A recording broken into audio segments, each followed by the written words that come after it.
دوبارہ سے چینج ہو گیا پروگرام ہمارا، کیونکہ جہاں پہ سینٹر بنا ہے اس کے نزدیک میرا بیٹا چاہ رہا تھا کہ ماما میں وہاں پہ ہی رہوں تاکہ مجھے آنا جانا کوئی پرابلم نہ ہو. تو پھر میں نے اپنی نان سے بولا تھا کہ جب یہ چلا جائے گا تو مجھے ہوٹل سے لے لینا، ہم لوگوں نے ہوٹل میں رکنا تھا. ٹھیک ہے جی، یہ ہماری ساری پلاننگ تھی. اب جناب سب کچھ ریڈی ہو چکا ہے اور اب ہم نکلنے لگے تھے.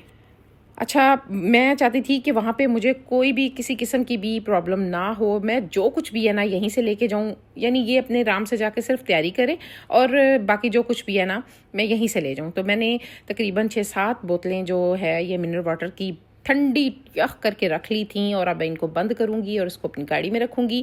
اور سارا سامان بھی تقریباً پیک تھا، بس اب ہم نے گاڑی میں رکھنا تھا اور نکل جانا تھا.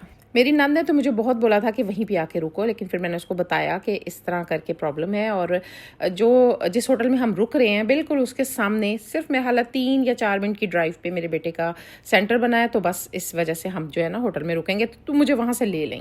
اس جگہ پہ کھڑے ہو کے میں اپنے بیٹے سے بول رہی تھی کہ بالکل جدھر سے ہم نے گزرنا ہے نا وہیں پہ اس بلبل کے نے گھونسلہ بنایا ہوا ہے اور اس میں اس کے بچے ہیں، تو بہت احتیاط سے آپ نے گزرنا ہے. اور ساتھ ساتھ میں سوچ رہی تھی ایک چھوٹی سی بلبل بھی اپنے بچوں کی اتنی حفاظت کرتی ہے، تو انسان تو پھر بھی انسان ہے.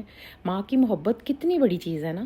صحیح کہا ہے کسی نے کہ ماں سے بڑھ کے اپنی اولاد کو کوئی پیار نہیں کر سکتا. ماں کی محبت بالکل جسے کہتے ہیں نا شفاف ہوتی ہے، اس کے اندر کوئی مطلب نہیں ہوتا، اس کے اندر کوئی ایسا کچھ بھی نظر نہیں آ رہا ہوتا کہ انسان سوچے کہ میری ماں کو کوئی مطلب ہے میرے سے. آپ یقین کریں کہ میں جب اپنے لابی سے نکلتی ہوں نا، اپنے دروازے سے باہر نکلتی تو میری نظر اسی کے اوپر ہوتی ہے، اور یہ سامنے درخت بڑے والے پہ بیٹھی ہوتی ہے، اور ساتھ یہ ایک نہیں 2 ہیں. مجھے لگتا ہے کہ دوسرا اس کے بابا ہیں اور یہ اماں ہیں.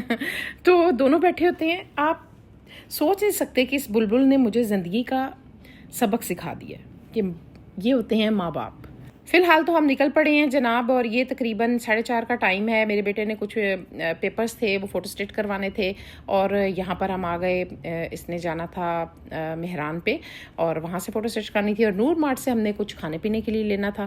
تو اسے میں نے بولا تھا کہ پہلے آپ فوٹو اسٹیٹ کروا لو اور کچھ مجھے پھر لا بھی دو، دونوں کھا لیں گے.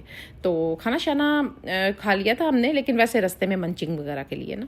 ویسے ایک مزے کی بات بتاؤں آپ کو، نکلنے کو دل نہیں کر رہا تھا میرا بالکل بھی، اور نہ ہی میرے بیٹے کا دل کر رہا تھا. وہ بھی یہ کہہ رہا تھا ماما کاش میرا سینٹر سرگودا میں ہی بن جاتا نا. میں اسے کہہ رہی تھی ہاں یہ تو ہے، ایک تو سفر کر کے جاؤ، تھکاوٹ اتنی ہوئی ہوتی ہے، اور یہی وجہ تھی کہ میں چاہ رہی تھی کہ نزدیک کوئی کسی ہوٹل میں ہم رک جائیں تاکہ اس کو تھکاوٹ نہ ہو، اور یہ اپنے آرام سے جب پہنچے تو تیاری شیاری کر لے اپنی، اور سکون سے اٹھ کے اس کو یہی ہو کہ بس پاس ہی سینٹر اور میں نے چلے جانا ہے. اس کو ٹینشن بھی ہو رہی تھی کہ ماما پھپھو لیٹ نہ ہو جائیں، پھپھو کو آپ فون کر لینا. تو میں اسے کہہ رہی تھی کہ کوئی مسئلہ نہیں ہے، پھپھو کو جب میں نے کہہ دیا نا تو پھپھو ٹائم پہ آ جائے گی. پھپھو کو پتہ ہے کہ میں ویٹ کر رہی ہوں گی، تو آپ ٹینشن فری ہو کے پیپر دو، آپ ٹینشن میری نہ لو. خیر اب یہ سفر ہمارا سٹارٹ ہو چکا ہے، اور ہم نا 7:30 بجے پہنچ گئے تھے. بالکل سلو گئے تھے، آرام سے 7:30 بجے پہنچ گئے تھے، اور پھر ہم سیدھا کھانا کھانے ہی گئے تھے. خیر یہاں پر اب آ رہا تھا واش روم وغیرہ جانا تھا میرے بیٹے نے، اور میں نے بولا تھا کہ مجھے کوئی سپاری پوری یا کوئی سونف وغیرہ لے دو، کیونکہ وہ کہتے ہیں نا چرتے چراتے جاؤ نا سفر میں تو ذرا انسان جو ہے نا وہ بور نہیں ہوتا ہے. تو میری تو عادت ہے بھائی کچھ نہ کچھ کھاتے ہوئے جانا. تو جناب یہاں پر دوبارہ سے ہمارا سفر سٹارٹ ہوا، اور بس باتیں شاتیں کرتے ہم دونوں ماں بیٹا جا رہے تھے، اور بس تقریباً 7:15 اس ٹائم بچ چکے تھے، اور یہ ٹول پلازا آیا. تو بس یہاں پر میں اپنے بیٹے سے کہہ رہی تھی، میں نے کہا کہ گاڑی سلو چلا کر بھی ہم پہنچ گئے ہیں آرام سے. اور صحیح کہتے ہیں کہ آپ جتنی بھی سپیٹیں لگا لینا 15-20 منٹ سے زیادہ کا جو ہے نا فرق نہیں پڑتا. تو اتنا ٹائم یعنی ہم نکلے ہیں تقریباً 5:30 اور آرام سے ہم پہنچ گئے یہاں پر. خیر یہ ہے جناب الخان ہوٹل ہم آ گئے تھے، اور ان کا کھانا نا ہم سبھی گھر والوں کو بہت اچھا لگتا ہے، اور واقعی ہی ان کا کھانا ہوتا بھی بڑے مزے کا ہے. اچھا ان کا یہ جو مینیو ہے نا یہ اخبار کی طرح ہے، نیوز پیپر ہوتا ہے نا بالکل اس کی طرح ایسے ہی لگتا ہے ایسے نیوز پیپر پاس پڑا ہوا ہے. خیر یہاں پر ہم جو بھی کھانے کے لیے منگواتے ہیں نا بالکل ایک جیسا جب بھی آنا ہے وہی چیز منگوانی ہے، کیونکہ ان کے اس کھانے میں اتنا کوئی مزہ ہوتا ہے نا کہ بس دل کرتا ہے یہی کھائیں. اور ان کا یہ سیلڈ بھی بہت یمی ہوتا ہے. میرے ہسبینڈ کہتے ہیں کچھ چینج بھی کر لیا کرو, تو میں کہتی ہوں نہیں, مجھے تو بھائی جو پسند ہے میں نے وہی منگوانا ہے. اور یہ جناب مزیدار سی جو ہے رائتا تھا, بہت یمی. اور یہ جو املی کی چٹنی ہے نا, یہ تو بڑی لاجواب ہوتی ہے. خیر یہ پلیٹر ہے جو مجھے بڑا پسند ہے ان کا, میں اپنے لیے یہی منگواتی ہوں. اور میرے بیٹے نے جو ہے نا اپنے لیے ہانڈی اور ٹکا وغیرہ منگا لیا تھا, لیکن میں نے بولا تھا کہ بس میرے لیے یہ بہت ہے, مجھے یہ پسند ہے, بس میں نے یہی کھانا ہے. آپ کو پتہ ہے سفر جو ہوتے ہیں نا ہمیشہ ایک چیز ضرور سکھاتے ہیں کہ لائف کبھی ایک جیسی نہیں رہتی, کبھی آسان راستے, کبھی مشکل, لیکن چلتے رہنا چاہیے. میرا بیٹا مجھے بار بار کہہ رہا تھا مما دعا کرنا میرا اچھا سا پیپر ہو جائے. تو میں اسے کہہ رہی تھی کہ بیٹے ایک بات یاد رکھنا, آپ جتنی محنت کرو گے نا اتنا ہی پھل آپ کو ملے گا. تو اس لیے آپ نے ماشاءاللہ سے اتنی محنت کی ہے, انشاءاللہ تعالیٰ پھل بھی آپ کو اتنا ہی ملے گا. اللہ تعالیٰ جانتا ہے کہ میرا بندہ کتنی محنت کرنے لگا ہوا ہے, تو وہ لازمی پھل دیتا ہے. تو اس لیے آپ بالکل ٹینشن فری ہو جاؤ اور سکون سے جا کے سونا. اسے میں نے بولا تھا کہ اب آپ نے جا کے کچھ نہیں کرنا, اب آپ نے صرف جا کے سو جانا ہے. فجر ٹائم میں آپ کو صبح اٹھا دوں گی, بس پھر آپ نے تیاری شیاری کرنی ہے اور اس کے بعد آپ جو ہے نا اپنے پیپر دینے چلے جانا. اچھا پیپر جو تھا نا, اصل میں مسئلہ ہمیں تب بھی ہو رہا تھا کہ پیپر 3 بجے کا ٹائم تھا, سیکنڈ ٹائم بنا تھا, ورنہ پہلے اس کا پیپر جو ہے وہ سٹارٹ ہوتا تھا 9 بجے کے قریب یا 8 بجے چلے جاتا تھا.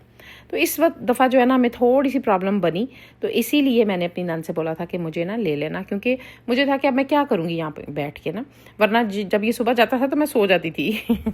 خیر ہم یہاں پر پہنچ گئے اور میرے ہسبینڈ نے پہلے ہی بکنگ کروائی ہوئی تھی, بس تھوڑا سا ان کو بتایا نام شام, اور اس کے بعد انہوں نے ہمارے روم میں ہمیں بھیج دیا تھا. تو میں نے سوچا کہ تھوڑا سا آپ کو دکھا دوں. بہت ہی صاف ستھرا نیٹ کلین ان کا ہوٹل ہے, اور ٹینشن کوئی نہیں ہوتی ہے, سکون سے آرام سے یہاں پہ آ کے رکتے ہیں. اور یہ ہمیں اتنا جان پہچان گئے ہوئے ہیں, انہیں پتہ ہے اگر ہم تھوڑا سا زیادہ دیر بھی رک جائے نا تو ہمیں یہ کچھ نہیں کہتے ہیں, تو میں اس لیے یہیں پہ آ کے رکتی ہوں. تو چلیں جناب آپ کو اپنا روم بھی دکھا دیتے ہیں, نیٹ بالکل صاف. اور مجھے سب سے زیادہ جو بڑی ٹینشن ہوتی ہے وہ واش روم کی ہوتی ہے. میں کہتی ہوں واش روم بالکل نیٹ کلین ہونا چاہیے, اور ان کے واش روم ان کے رومز بہت صاف ستھرے ہوتے ہیں. تو بس یہ میں نے کہا پہلے سے پہلے کہ بالکل یہ مال گودام بن جائے پورے کا پورا روم, تو میں پہلے آپ کو اپنا صاف ستھرا سا روم دکھا دیتی ہوں, کیونکہ بھائی ایسے ہی ہیں ہم, جہاں پہ گھس جاتے ہیں وہاں پہ حالات و واقعات خراب ہو جاتے ہیں. ظاہر ہے بھائی اپنی ہر چیز کھلارا کھلورے ڈال جاتے ہیں, تو ایک دن ہی رکتے ہیں, تو اس وجہ سے جو ہے نا کوئی اتنا صاف سوف بھی بعد میں نہیں کرواتی ہوں, ورنہ اگر 2 دن 3 دن رکنا ہو تو پھر بندہ کسی کو بلا کے دوبارہ صفائی کروا ہی لیتا ہے. تو جناب اب ہم فریش ہوئیں گے, اور مجھے تھا کہ میں پہلے عشاء کی نماز پڑھ لوں. مغرب کی نماز بھی قضا میں نے پڑھنی تھی, کیونکہ میں نے راستے میں نہیں پڑھی تھی. مجھے تھا کہ اب کہاں رکیں گے ہم, تو میں جا کے ہوٹل وہیں پہ جا کے پڑھوں گی. تو فٹافٹ سے میں نے وضو کیا, اور پھر اس کے بعد جائے نماز پہ بیٹھ کے خوب ساری دعائیں کی, نماز پڑھی. اور ذہن جو ہے نا بڑا پرسکون ہو جاتا ہے جب ہم نماز پڑھ لیتے ہیں, بالکل ایسے دل مطمئن ہو جاتا ہے. آئی ہوپ کہ آپ کو میری یہ ویڈیو اچھی لگی ہوگی. اگر اچھی لگی ہے تو میرا چینل جس کا نام ہے ہماری گپ شپ کو سبسکرائب کریں, لائک کریں, شیئر کریں ود فیملی اینڈ فرینڈس. ملوں گی انشاءاللہ میں آپ لوگوں کے ساتھ نیکسٹ ویڈیو میں. اپنا خیال رکھیں اور دعاؤں میں مجھے یاد رکھیں, اور جناب مجھے لازمی بتانا کہ میری ویڈیو آپ کو کیسی لگی. ٹیک کیئر, اللہ حافظ.